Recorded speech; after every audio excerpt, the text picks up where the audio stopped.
Hello, everyone, and welcome to the 537th episode of Constructed Criticism. And we're doing this one a little differently here today. It's Mason Clark with Abe Stein. Abe, how you doing?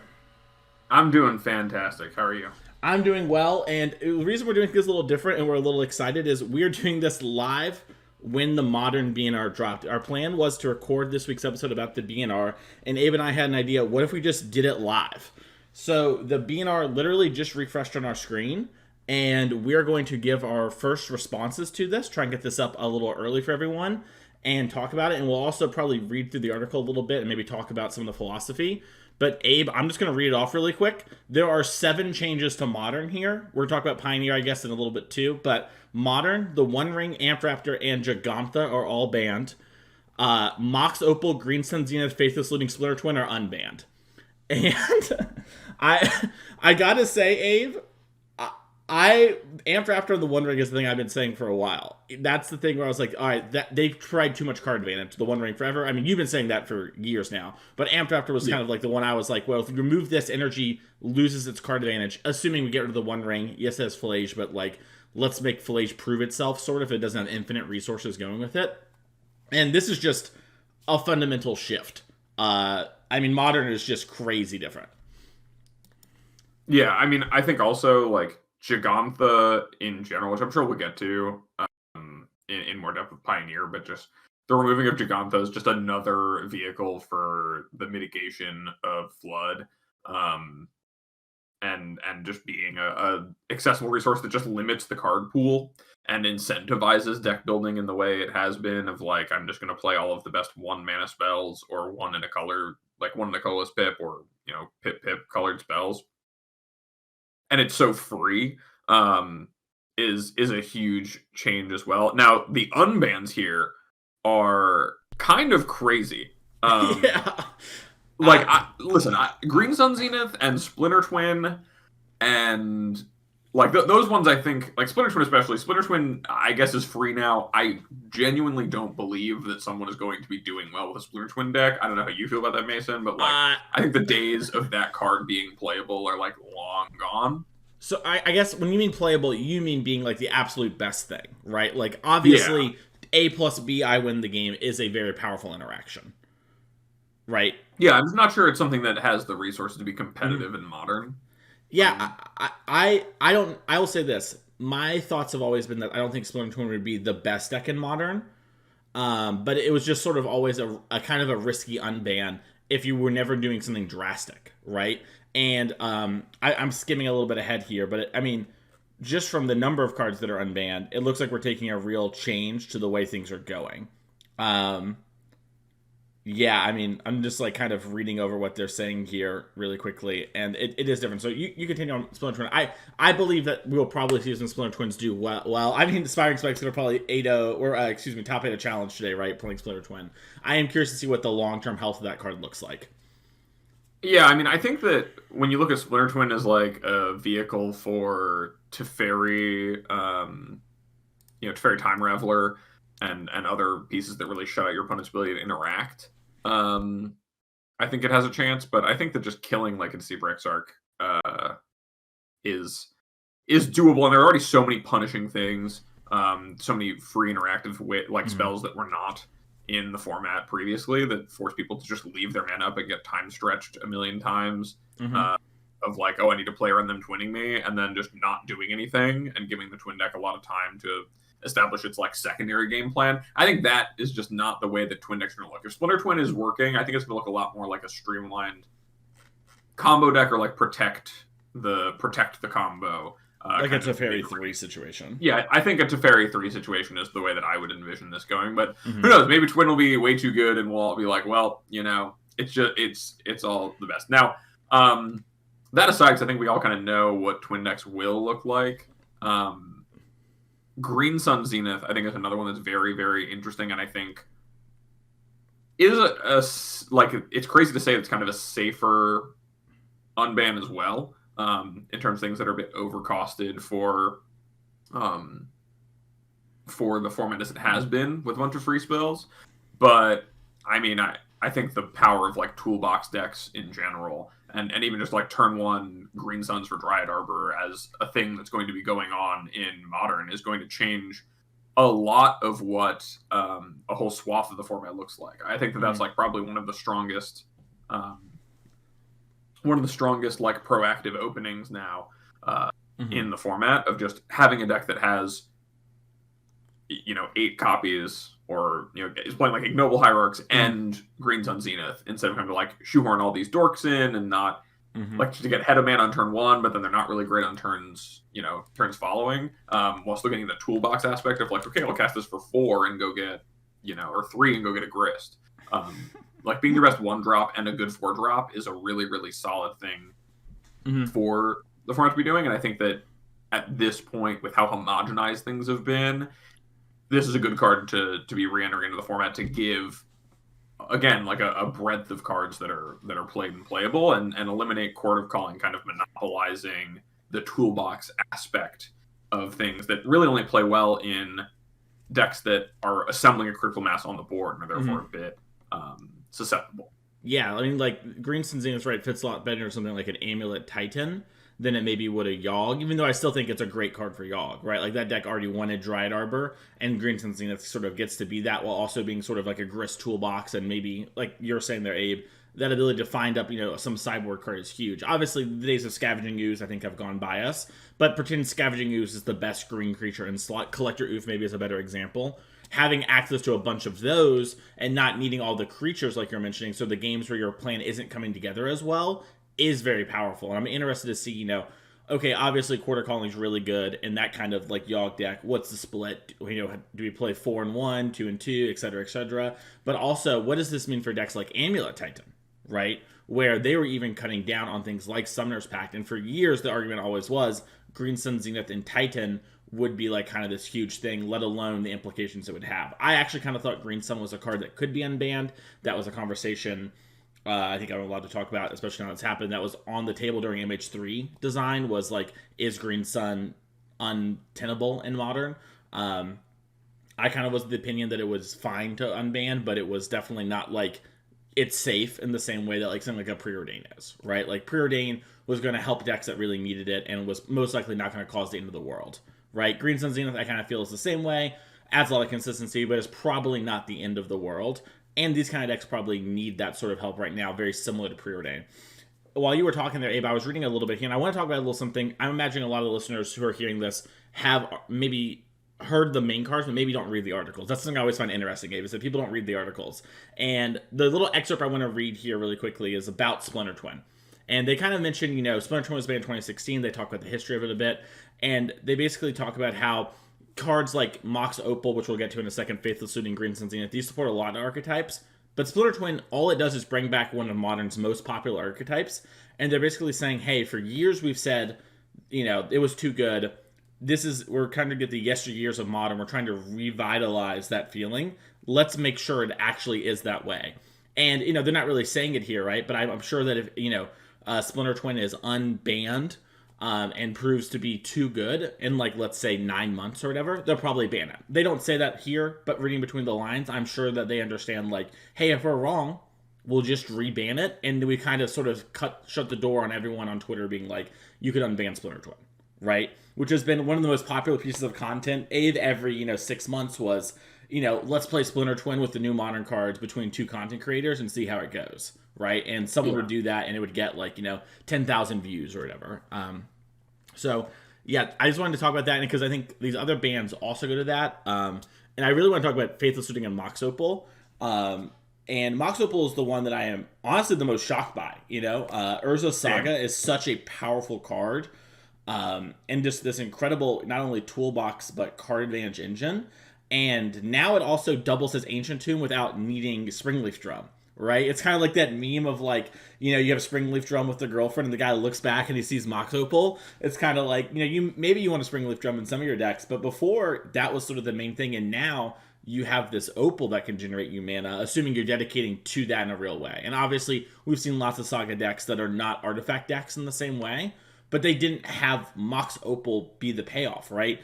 Saga was the payoff, and Saga sometimes rewarded you for being a fair card deck as well. So I'm very excited to see, what does Hardened Scales look like with this, Abe? What does Hammer look like with Mox Opal? Is that a card that like fits into that shell? What can it be changed to fit into that shell, right? What are some combo decks that we maybe now have with Opal? What is different? Because a lot of the format has not had to think about Mox or interact with it in that way, and that really speeds things up in the games where Mox Opal is involved.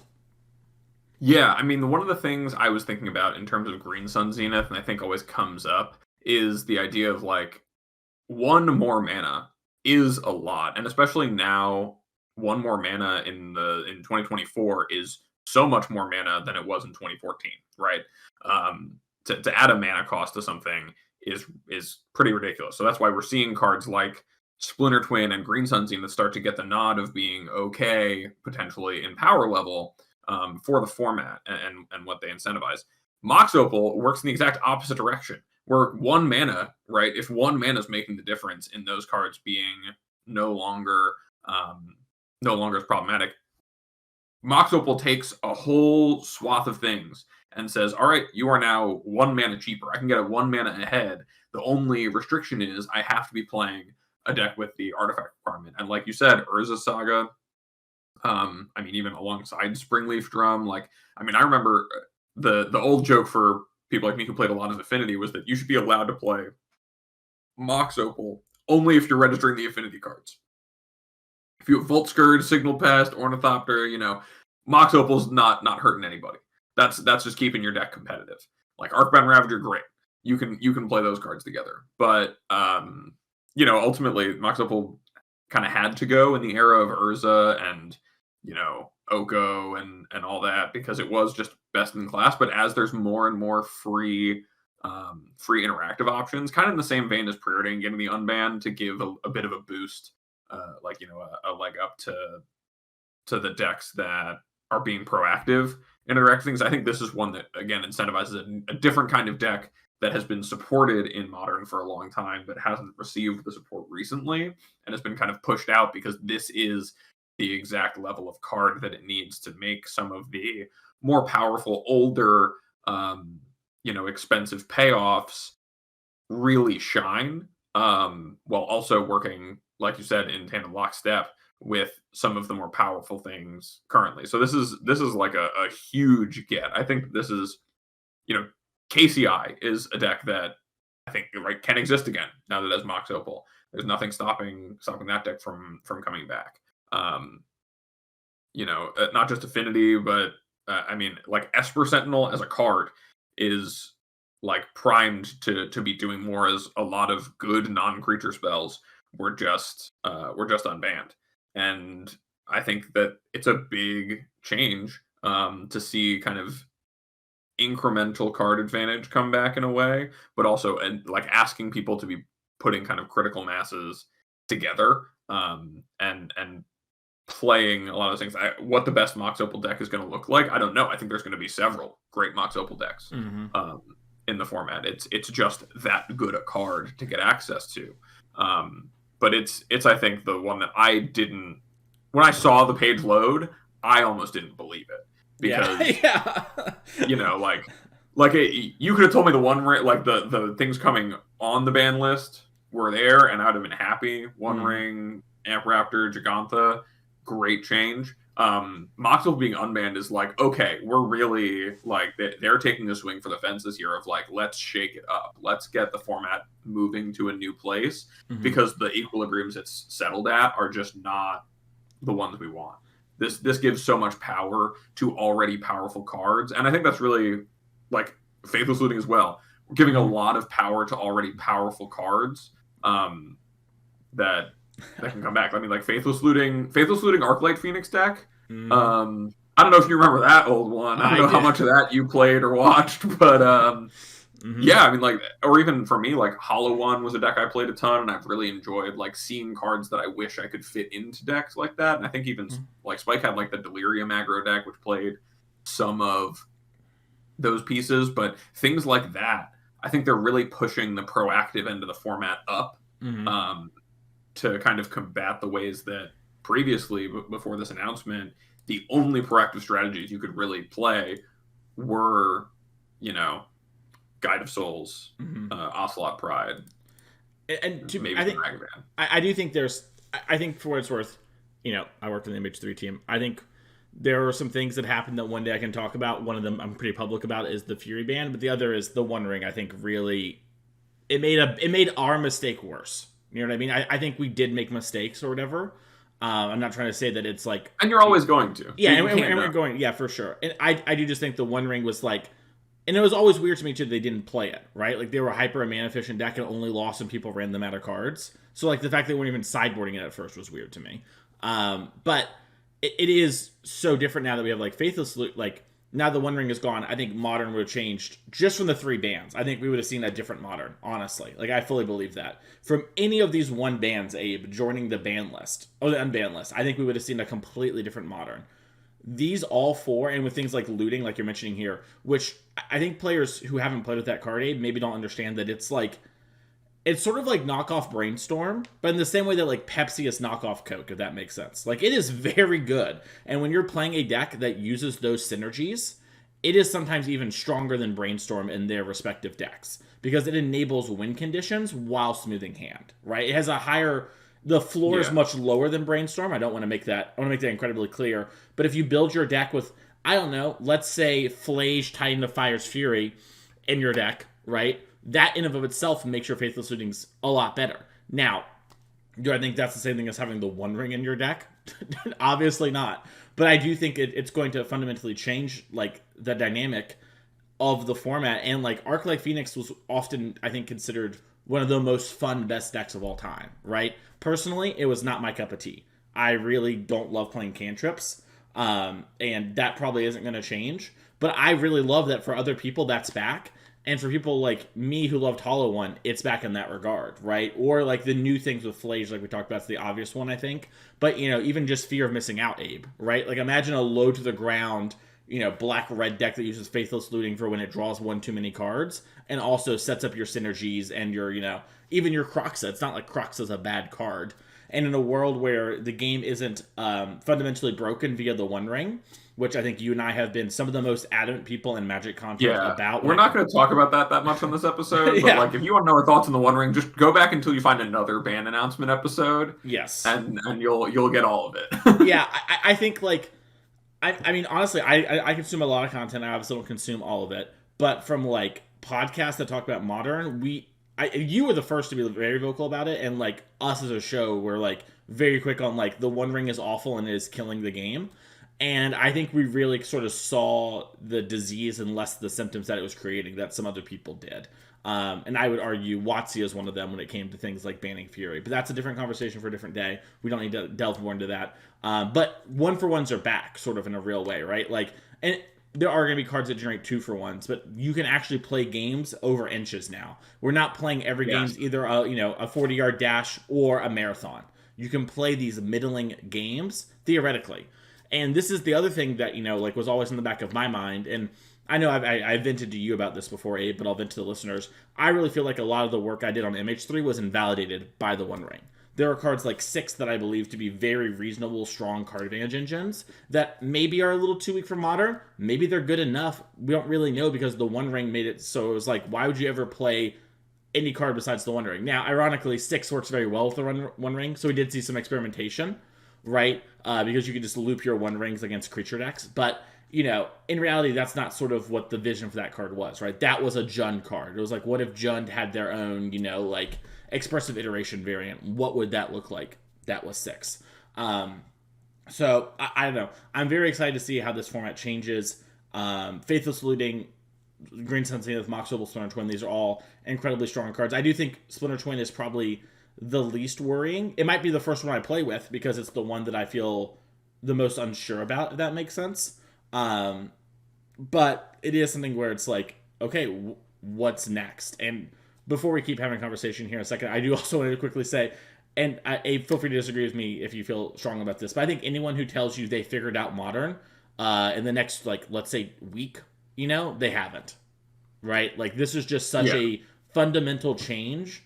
Just from the bannings and unbannings, like 7 cards is a ton in Magic. We've seen how banning 1 or 2 cards change a format. There's also just the unbanning of every single card that the One Ring invalidated for the last 2 years. expressive iteration is back on the menu, right? We have things like we talked about with the six. We have Tamio. We have, I forget his name, but the assassin from Assassin's Creed, the black blue one.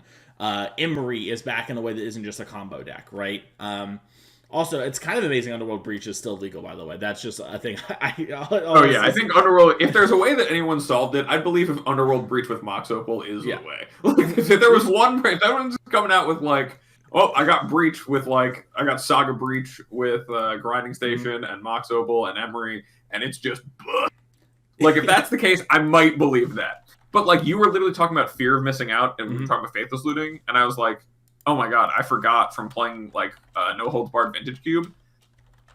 That's actually a twin combo too. There's a ton of different ways now that we didn't have before to like set up a twin combo. So like maybe like 4 mana spell that might say win the game on the spot is pretty tempting card. Like there are a lot of powerful things happening here. And also, like you said, if you want to play a game that's a marathon, sure, games can be marathons and matchups can be marathons, but it's not going to be as clear-cut as it was. And decks are going to have to play more diverse sets of spells and things to establish those game states that are going to be easier to interact with and pick apart. So like you were saying, 1-for-1s that, like 2-for-1ing yourself on a Solitude against an Urza deck is probably the best thing you can do if it's killing an Urza, right? Like, you can take these exchanges, but it's going to cost you.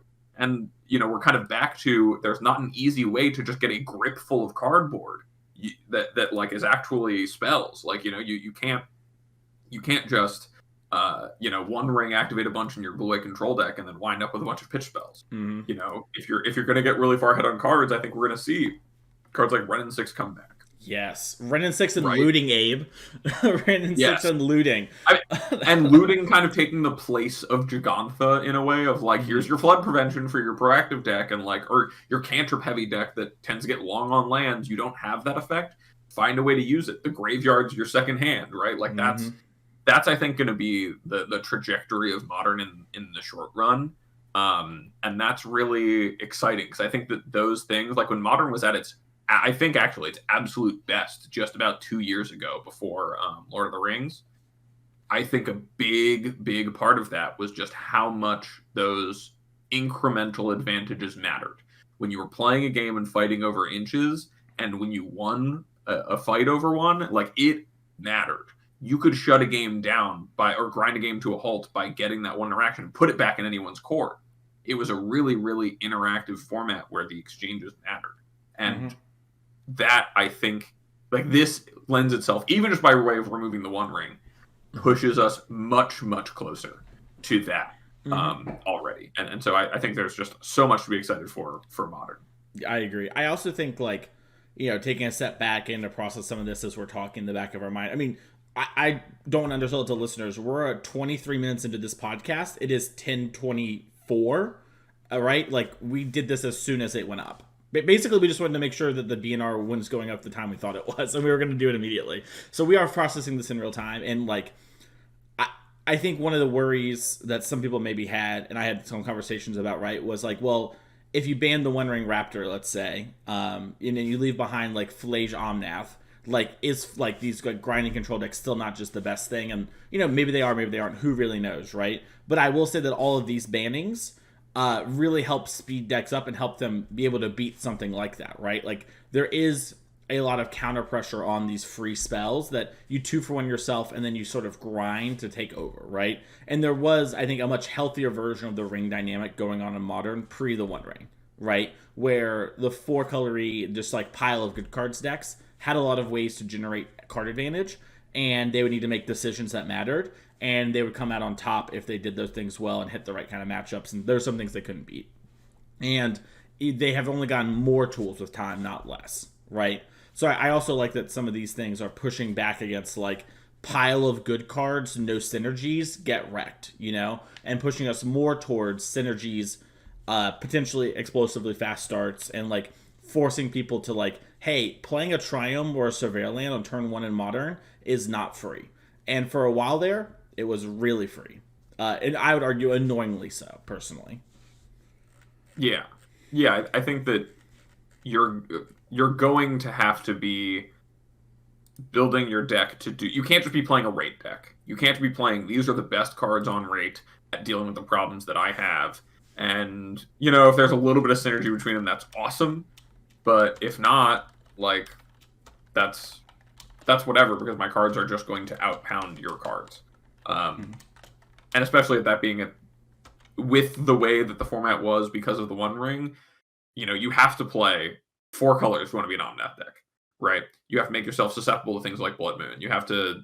There are real deck building costs that are sometimes a little intangible when you're playing against it and the mana just works perfectly, right? But there are real costs to the spells you have to play to make that happen. And the more that the room in your deck and the more that the way that your deck develops is kind of dictated by that and therefore weakened, the more it gives breathing room to counterplay.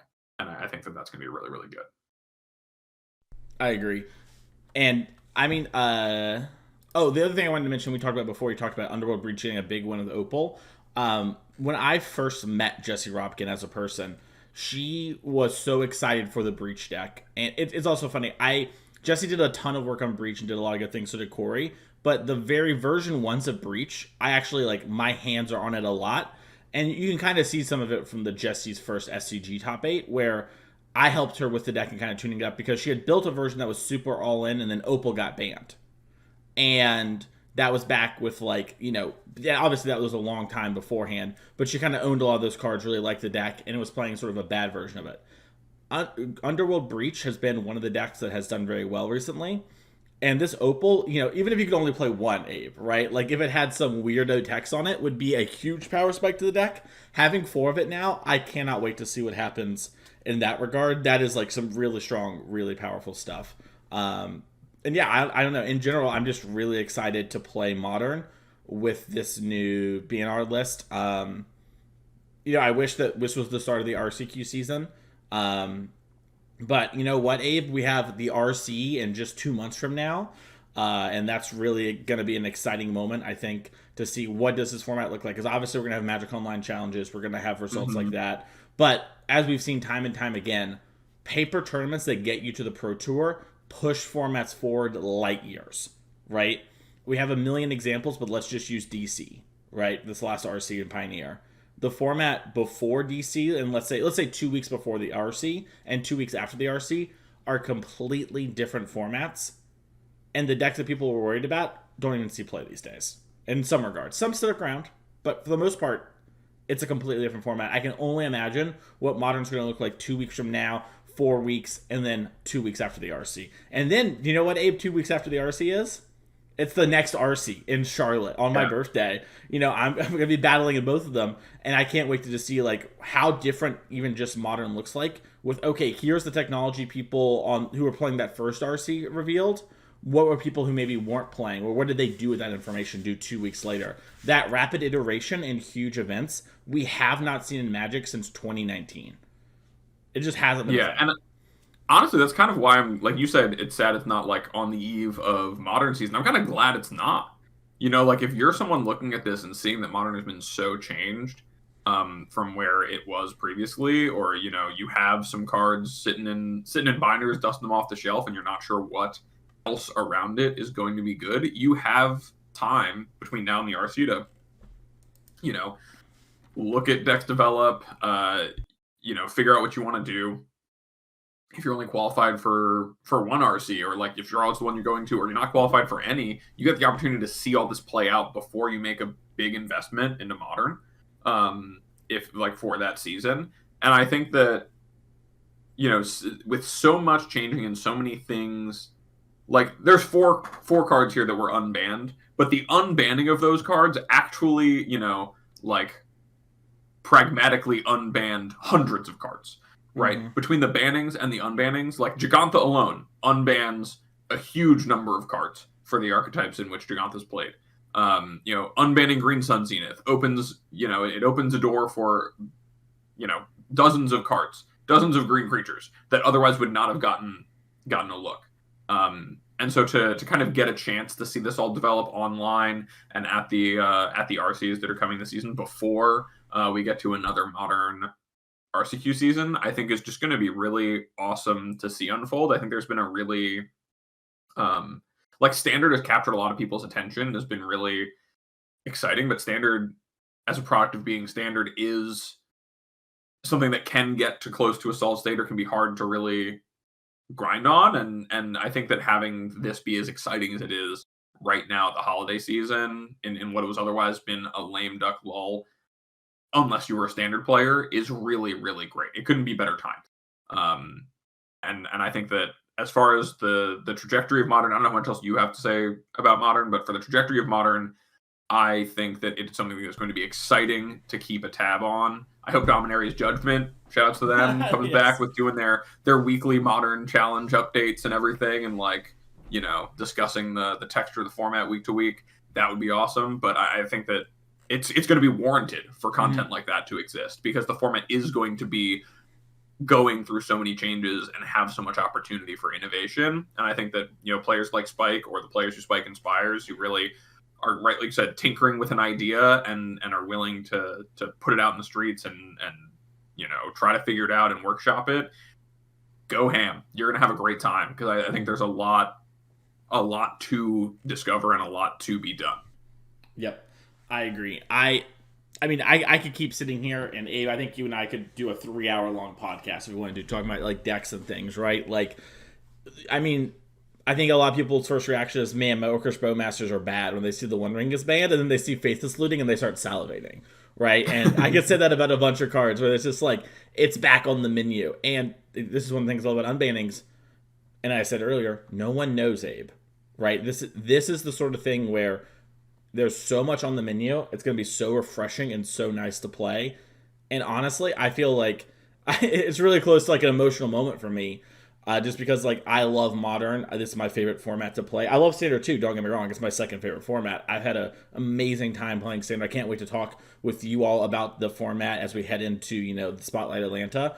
I can't wait to play that event. I've been putting so much time in and loving it. But this is sort of like the format I've played the most, the one that means the most to me, the one I've got to work on, and getting it to, like, actually see it, like, them try to save it and not just be like, we cashed out, you know? We're just going to let it ride. We'll ban the One Ring. We'll just release products into it and maybe, you know, kill it, which I didn't think was what they would do. But it's hard not to, when everyone says stuff like that all the time, to not have it at least be like a 1% thought in the back of your mind, right? And when it's something you love and care about, like I do, which is not an exaggeration, it is something I love.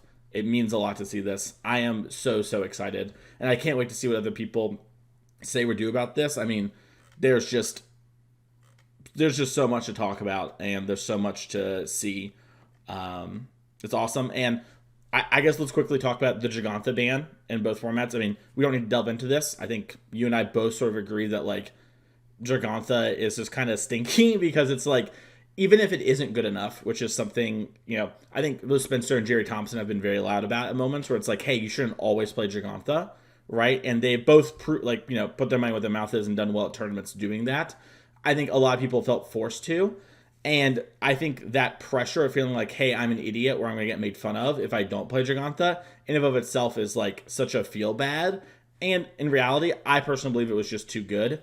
It causes some real problems, and it's super, you know, stinky, to put it lightly. And I'm glad to see it leave both Pioneer and Modern and just be like, okay, you know what? This isn't a part of the games. Your aggro deck doesn't get in Pioneer, where I think Jegantha's actually like a real card, excuse me there.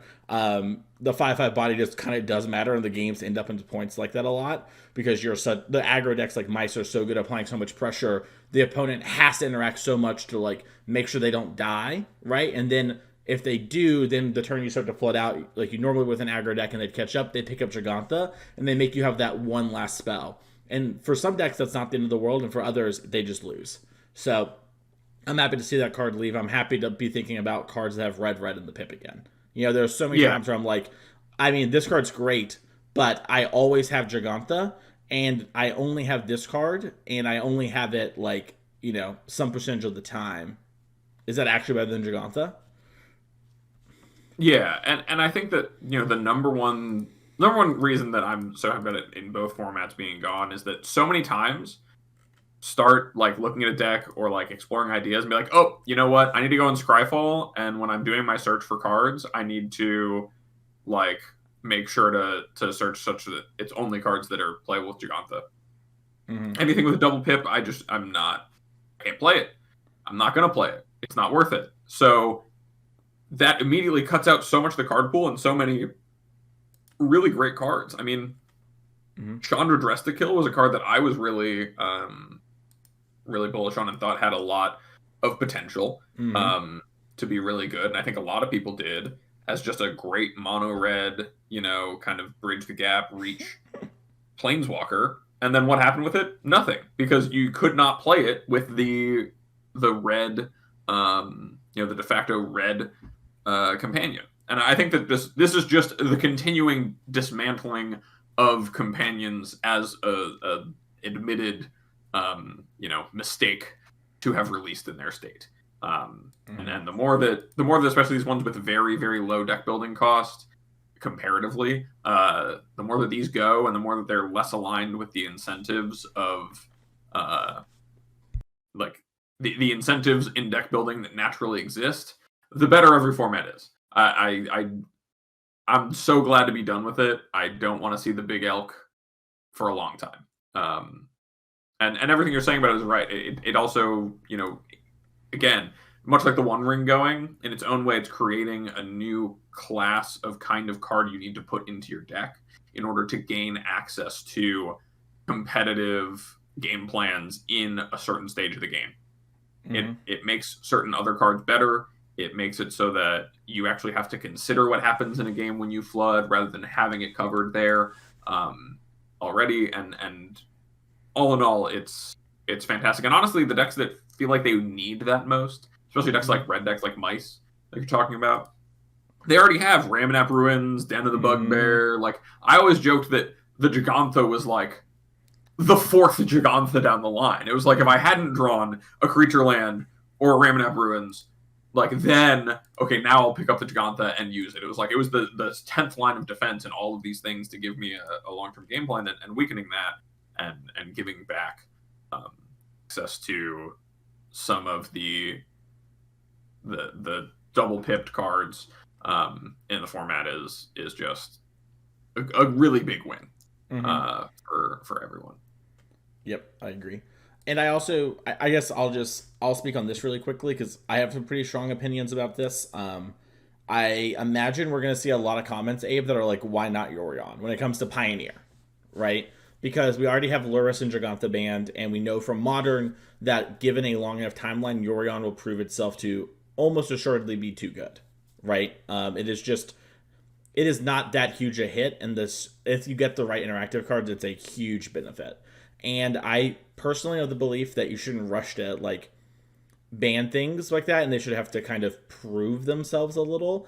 And Magic is a forever game, right? It's a game that I expect to be playing for another 20 to 30 years. And so, do I believe that both Treasure Cruise and Yorion will be banned at some point in Pioneer's history? 100%. I am also down to play with Treasure Cruise until it's proven to be too good. Now, I'm of the belief that we've kind of hit that point, that Treasure Cruise is too good. I feel like we've had our 3 or 4 years, right? And it's like, it's time to have it go. But I think that like the first 2 or 3 years of Treasure Cruise was quote unquote fine, right? And it's cool to have a moment in time where we play with Treasure Cruise in the same way that people talk about Splinter Twin right now, Abe, right? Like before today, how many old fogies would you run into and they talk about playing Twin and Pod and those kind of cards? Or Opal before today, right? The messed up things. Why are you calling me an old fogey? What is this? Why am I catching strays right now?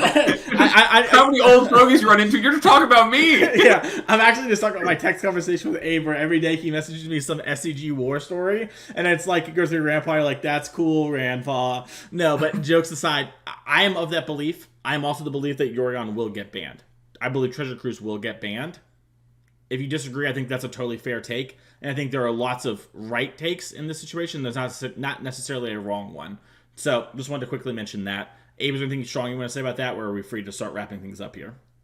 Oh, no. I mean, I think that your point is really salient. Because I think that when you think about, like, Mox Opal, right, these cards that are getting unbanned, right? It's because at that moment in time where they were banned, they were the best thing by too much, right? All these cards exist in context. And I think that Treasure Cruise, as much as I'm sick of it in Pioneer and wish it would go away, like, Treasure Cruise is a card that if it had not been legal in Pioneer, Pioneer would have looked drastically different and been much less exciting to play for a time. Whether or not it's worn out its welcome is kind of where it all comes in. I think Dan, even in the article, everyone, like, go in and read that. If you're someone who's never read the article before, I think you might enjoy getting to know. But Dan mentions, like, the community drives what it is that they do, and if the community says we're tired of this and we're not going to do this with a card, like, at a certain point they have to deal with it. Especially and if in the same strong. way, yes, especially when it is very strong. But in the same way, like,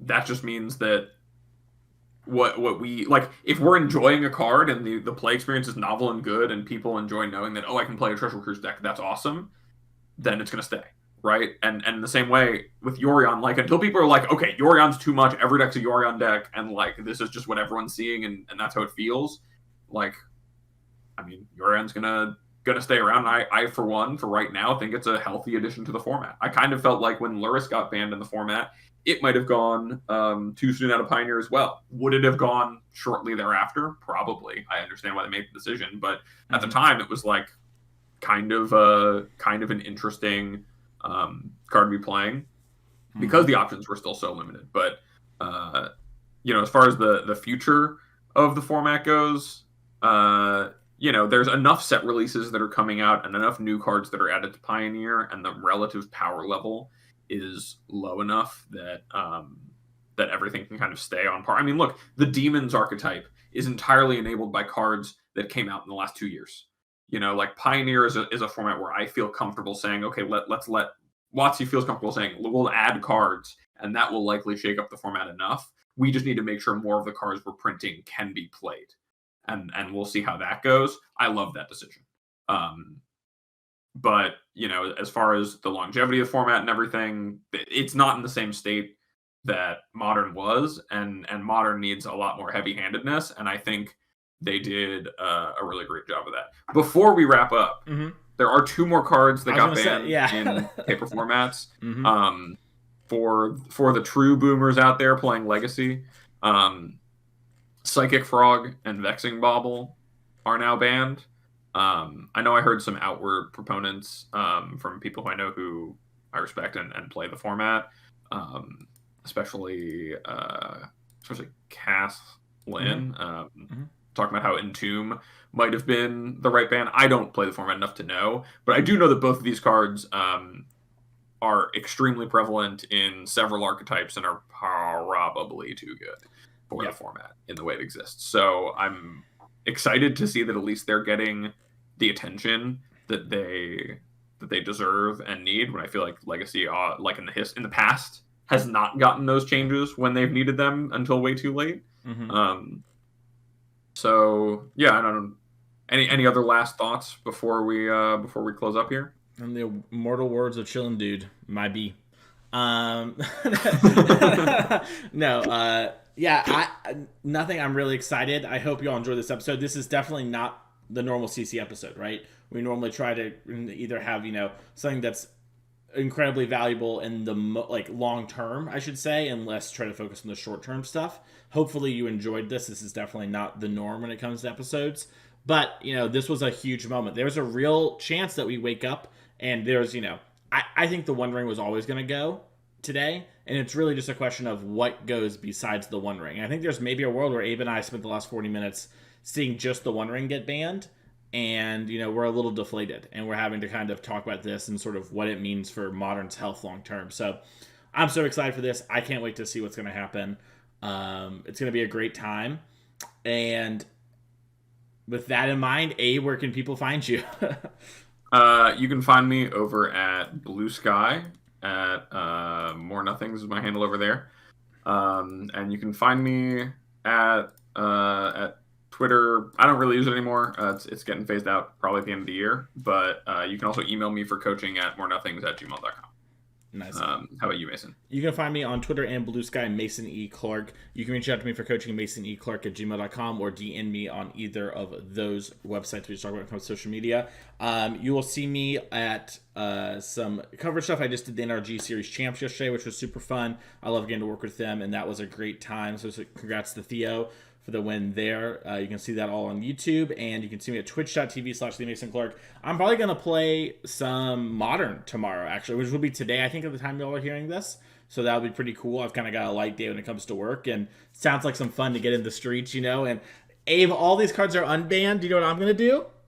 I'm going to sleeve up the dog. Felia, baby. It's time. It's time to get the dog in the streets. The people have been sleeping on my girl. She was so strong. I believe. We'll see how it goes. Thank you all so much for listening to this week's episode of Constructive Criticism. We'll see you all next week for another episode of CCMTG.